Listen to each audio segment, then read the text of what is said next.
രണ്ട് US യുദ്ധവിമാനങ്ങൾ വെടിവെച്ചിട്ട് Iran. F-15ഉം A-10 വാർത്തോഗ് വിമാനവുമാണ് തകർത്തത്. ഹോർമുസ് കടലിടുക്കിന് സമീപം വെച്ച് ഇറാൻ വെടിവെച്ചിട്ട വാർത്തോഗ് വിമാനത്തിലെ 2 പൈലറ്റുമാരും സുരക്ഷിതരാണ്. തെക്കൻ ഇറാനിൽ തകർന്നു വീണ F-15ലെ ഒരു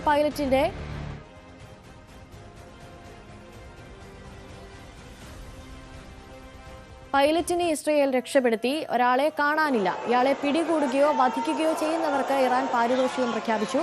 യുഎസും തെരച്ചിൽ ആരംഭിച്ചിട്ടുണ്ട്. 2 യുദ്ധവിമാനങ്ങൾ തകർന്നത് ചർച്ചകളെ ബാധിക്കില്ലെന്നാണ് ട്രംപിന്റെ പ്രതികരണം.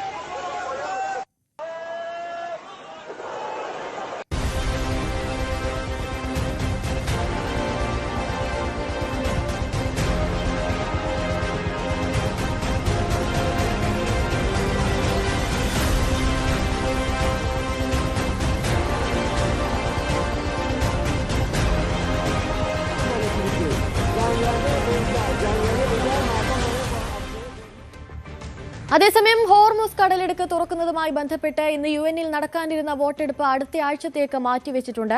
അജയ് സുധാ ബിജി ചേരുന്നുണ്ട് കൂടുതൽ വിവരങ്ങളുമായി. അജയ്, ഇപ്പോൾ US-ന്റെ 2 യുദ്ധവിമാനങ്ങൾ ഇറാൻ ആക്രമിച്ചിരിക്കുന്നു എന്ന് പറയുമ്പോൾ ഇറാൻ കൂടുതൽ ശക്തി പ്രാപിക്കുന്നു, യുദ്ധം കൂടുതൽ ശക്തി പ്രാപിക്കുന്നു എന്ന് വേണ്ടേ മനസ്സിലാക്കാൻ? തീർച്ചയായിട്ടും. ഇപ്പോൾ ട്രംപ് കഴിഞ്ഞ ആഴ്ച വാർത്താ സമ്മേളനം നടത്തിയപ്പോൾ അദ്ദേഹം മാധ്യമങ്ങളോട് വ്യക്തമാക്കിയ കാര്യം ഇറാന്റെ മിസൈൽ സംവിധാനങ്ങളെയെല്ലാം പൂർണ്ണമായി നശിപ്പിച്ചു.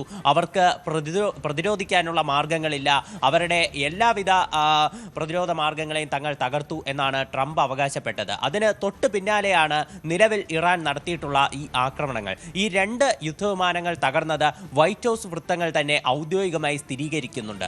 നമ്മൾ ഇപ്പോൾ സ്ക്രീനിൽ കണ്ടുകൊണ്ടിരിക്കുന്നത് F-15 വിമാനത്തെ വെടിവെച്ചിടുന്ന ദൃശ്യങ്ങളാണ്. ഇത് ടെഹ്റാനിൽ നിന്ന് ഏതാണ്ട് 500 കിലോമീറ്റർ തെക്ക് മാറിയിട്ടുള്ള ഒരു സ്ഥലത്ത് വെച്ചിട്ടാണ് ഈ IRGC F-15 വിമാനത്തിന് നേരെ ആക്രമണം നടത്തിയത്. ഇത് IRGC അവരുടെ ടെലഗ്രാം ചാനൽ വഴി പുറത്തുവിട്ട ദൃശ്യങ്ങളാണ് നമ്മളിപ്പോൾ സ്ക്രീനിൽ കണ്ടുകൊണ്ടിരിക്കുന്നത്. ഇതിനെ നേരെ ഹിറ്റ് ചെയ്ത് ഈ വിമാനത്തിനെ പൂർണ്ണമായിട്ടും തകർക്കുകയായിരുന്നു. ഇതിൽ നിന്ന് ഇജക്റ്റ് ചെയ്ത് 2 പൈലറ്റുമാർ പുറത്തേക്ക് വന്നിട്ടുണ്ട്. ഇതിൽ ഒരു പൈലറ്റിനെ തെക്കൻ ഇറാനിൽ നിന്ന് ഇസ്രയേൽ രക്ഷപ്പെടുത്തിയതായിട്ടാണ് ഇസ്രായേൽ മാധ്യമങ്ങളടക്കം വ്യക്തമാക്കുന്നത്. ഇതിനെപ്പറ്റി ഇസ്രായേൽ ഔദ്യോഗികമായി സ്ഥിരീകരിച്ചിട്ടുമുണ്ട്.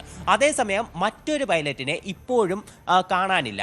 ഈ ഒരു പൈലറ്റിന് വേണ്ടിയിട്ടുള്ള തെരച്ചിൽ സജീവമാക്കിയിട്ടുണ്ട്. അത് ഇറാനും US-ഉം ഇപ്പോൾ ഒരു തെരച്ചിൽ റേസിലാണെന്ന് തന്നെ പറയാം. കാര്യം ഇപ്പോൾ ഇറാൻ മേഖലയിൽ ശക്തമായിട്ടാണ് തെരച്ചിൽ നടത്തുന്നത്. ഇറാൻ പോലീസിന്റെ ഭാഗത്തു നിന്നും ആർമിയുടെ ഭാഗത്തു നിന്നും ഈ തെരച്ചിലുണ്ട്. അതുപോലെ തെക്കൻ പ്രവിശ്യയിലുള്ള ഒരു ഗവർണർ ഈ പൈലറ്റിനെ ജീവനോടെയോ അല്ലാതെയോ പിടികൂടുന്ന പൗരന്മാർക്ക് പാരിതോഷികവും പ്രഖ്യാപിച്ചിട്ടുണ്ട്. അതുപോലെ ഇറാൻ ഭരണകൂടം ഔദ്യോഗികമായി തന്നെ അവരുടെ സ്റ്റേറ്റ് ചാനൽ വഴിയൊക്കെ പ്രഖ്യാപിച്ചിരിക്കുന്ന വാർത്ത എന്ന് പറയുന്നത് ഈ പൈലറ്റിനെ ജീവനോടെ പിടികൂടാൻ എല്ലാ ജനങ്ങളും സഹായിക്കണമെന്നാണ്. അങ്ങനെ ജീവനോടെ പിടികൂടാൻ സഹായിച്ചാൽ അവർക്ക് പാരിതോഷികം നൽകുമെന്നും ഈ സർക്കാർ ഔദ്യോഗികമായി പറയുന്നുണ്ട്. തെക്കൻ മേഖലയിലുള്ള ഗവർണറാണ് ഈ ജീവനോടെ അല്ലാതെയോ പിടിച്ചാൽ തന്നെ ഈ പണം നൽകും എന്നുള്ളൊരു വിവരം പ്രഖ്യാപിച്ചിട്ടുള്ളത്. US-ഉം മേഖലയിൽ തെരച്ചിൽ നടത്തുകയാണ് എന്നാണ് വിവരമുള്ളത്. അവരുടെ പല യുദ്ധവിമാനങ്ങളും മേഖലയിൽ പെട്രോളിംഗ് നടത്തുകയാണ്. അതേസമയം US-ന്റെ ഒരു ഹെലികോപ്റ്റർ ഇവിടെ പെട്രോളിംഗ് നടത്തുന്നതിനിടെ ഇറാനിയൻ പോലീസിന്റെ ഭാഗത്ത് നിന്ന് ഈ ഹെലികോപ്റ്ററിലേക്ക് വെടിവയ്പ് ഉൾപ്പെടെ ഉണ്ടായിരുന്നു. അങ്ങനെ അവർക്ക് അവിടെ നിന്ന് പിന്മാറേണ്ടി വന്ന ഒരു അവസ്ഥയുമുണ്ട്. 2ാമത്തെ യുദ്ധവിമാനം വെടിവെച്ചിട്ടത് ഈ ഹോർമുസ് കടലിടുക്കിന് സമീപം വെച്ചിട്ടാണ്. ഒരു വാർത്തോഗ് എന്ന് പറയുന്ന A-10 വാർത്തോഗ് എന്ന് പറയുന്ന ഒരു വിമാനമാണ് ഹോർമുസ് കടലിടുക്കിന് സമീപം വെച്ച് ഇറാൻ തകർത്തത്. ഈ വിമാനത്തിൽ 2 പൈലറ്റുമാർ ഉണ്ടായിരുന്നു. ഈ 2 പേരും സുരക്ഷിതരാണ് എന്നാണ് വിവരമുള്ളത്. ഈ വിമാനത്തിന് നേരെ ഈ മിസൈൽ ആക്രമണം ഉണ്ടായി. ഈ വിമാനം തകരുന്ന ആ ഒരു സമയത്ത് തന്നെ 2 പൈലറ്റുമാർ സ്വയം ഇജക്റ്റ് ചെയ്ത് ഗൾഫ് മേഖലയിലേക്ക് വന്നു വീഴുകയായിരുന്നു. ഇവർ 2 പേരും സുരക്ഷിതരാണ് എന്നാണ് പല റിപ്പോർട്ടുകളും സൂചിപ്പിക്കുന്നത്. F-15 വിമാനത്തിലുണ്ടായിരുന്ന ഒരു പൈലറ്റിനെയാണ് നിലവിൽ കാണാനില്ലാത്തത്. വൈറ്റ് ഹൗസ് തന്നെ നിലവിൽ ഔദ്യോഗികമായി ഈ തെരച്ചിൽ നടക്കുന്നതായിട്ട് പറഞ്ഞിട്ടുണ്ട്. ഇപ്പോൾ ട്രംപിനെ ഇക്കാര്യം അറിയിച്ചതായിട്ടാണ് പല വൈറ്റ് ഹൗസിലുള്ള പല ഉദ്യോഗസ്ഥരും BBC-യോട് പറഞ്ഞിട്ടുള്ളത്. BBC ഈ ഉദ്യോഗസ്ഥരെ ഉദ്ധരിച്ചുകൊണ്ട് ഇക്കാര്യം റിപ്പോർട്ട് റിപ്പോർട്ട് ചെയ്തിട്ടുണ്ട്. അതേസമയം NBC ന്യൂസിൻ്റെ ഭാഗത്തു നിന്ന് വരുന്ന ഒരു റിപ്പോർട്ട് എന്ന് പറയുന്നത് അവർ ട്രംപിൻ്റെ ഒരു പ്രതികരണം കൂടി റിപ്പോർട്ട് ചെയ്തിട്ടുണ്ട്. അതായത് ട്രംപ് പറഞ്ഞത് 2 യുദ്ധവിമാനങ്ങൾ വെടിവെച്ചിട്ടതുകൊണ്ട് അത് ചർച്ചകളെ അങ്ങനെ മോശമായി ഒന്നും ബാധിക്കില്ല, നല്ല രീതിയിൽ ചർച്ചകൾ പുരോഗമിക്കുന്നു എന്നാണ് ട്രംപ് ഈ NBC ന്യൂസിന് നൽകിയിട്ടുള്ള ഒരു പ്രസ്താവനയിൽ പ്രതികരിച്ചിട്ടുള്ളത്.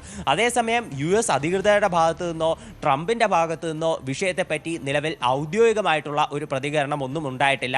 പബ്ലിക് സ്റ്റേറ്റ്മെന്റ് ഇല്ല. ഇതുപോലെ മാധ്യമങ്ങൾ വഴിയുള്ള പ്രതികരണങ്ങൾ അവരെ അതാത് ഉദ്യോഗസ്ഥരെയും പിന്നെ പ്രസിഡന്റിനെ ഉദ്ധരിച്ചുകൊണ്ട് അവർ റിപ്പോർട്ട് ചെയ്യുന്ന വിവരങ്ങൾ മാത്രമാണ് നമുക്ക് ലഭ്യമായിട്ടുള്ളത്. എന്തായാലും തീർച്ചയായിട്ടും ഇക്കാര്യം അത് US ഉൾപ്പെടെ നിലവിൽ ഈ യുദ്ധവിമാനങ്ങൾ തകർന്നു എന്ന് സ്ഥിരീകരിക്കുന്ന പശ്ചാത്തലത്തിൽ അത് തീർച്ചയായിട്ടും US-ന് വലിയൊരു നാണക്കേട് കൂടിയാണ്. കാര്യം ട്രംപ് ഇത്തരത്തിൽ അവരുടെ ഒരു പ്രതിരോധ മാർഗങ്ങൾ തകർത്തു എന്ന് പറയുന്ന ഈ അവസരത്തിൽ തന്നെയാണ് ഇറാന്റെ ശക്തമായ തിരിച്ചടി എന്ന് പറയുന്നത്. മാത്രമല്ല മേഖലയിലും കടുത്ത രീതിയിലുള്ള ആക്രമണം തന്നെ ഇറാൻ നടത്തുന്നുണ്ട്.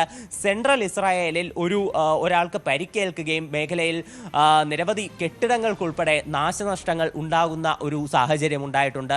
അതുപോലെ തന്നെ ഇപ്പോൾ അബുദാബിയിൽ ഇറാൻ ആക്രമണം നടത്തിയിട്ടുണ്ട്. അബുദാബിയിലുണ്ടായ ആക്രമണത്തിൽ 5 ഇന്ത്യക്കാരുൾപ്പെടെ ഏതാണ്ട് 12 പേർക്ക് പരിക്കേറ്റിട്ടുണ്ട്.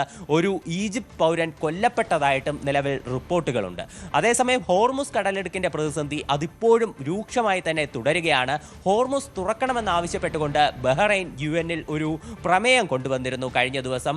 അതിൽ വോട്ടെടുപ്പ് അത് ഇന്ന് നടക്കാനിരിക്കുകയായിരുന്നു. എന്നാൽ ഇപ്പോൾ അത് അടുത്ത ആഴ്ചത്തേക്ക് മാറ്റിവെച്ചതായിട്ടാണ് വിവരങ്ങളുള്ളത്. ബഹ്റൈൻ തന്നെയാണ് ഇത്തരത്തിൽ വോട്ടെടുപ്പ് അടുത്ത ആഴ്ചത്തേക്ക് മാറ്റണം എന്നൊരു അഭ്യർത്ഥന UN-ൽ മുന്നോട്ട് വെച്ചത്. ഇതിൻ്റെ ഒരു കാരണമായി പല ഉദ്യോഗസ്ഥരും സൂചിപ്പിക്കുന്നത് ഇത് ആ ഉദ്യോഗസ്ഥരെ ബഹ്റൈനിലുള്ള ഒഫീഷ്യൽസിനെ ഉദ്ധരിച്ചുകൊണ്ട് റോയിറ്റേഴ്സ് ആണ് ഈ വാർത്ത പുറത്തുവിടുന്നത്. അതായത് അവർ പറയുന്നത് ഇത്തരത്തിൽ ഈയൊരു കാര്യത്തിൽ ഇത്തരമൊരു പ്രമേയം UN-ൽ വയ്ക്കുകയാണെങ്കിൽ ചൈനയുടെ റഷ്യയുടെ ഭാഗത്ത് നിന്ന് ശക്തമായ എതിർപ്പ് വരാൻ സാധ്യതയുണ്ട്.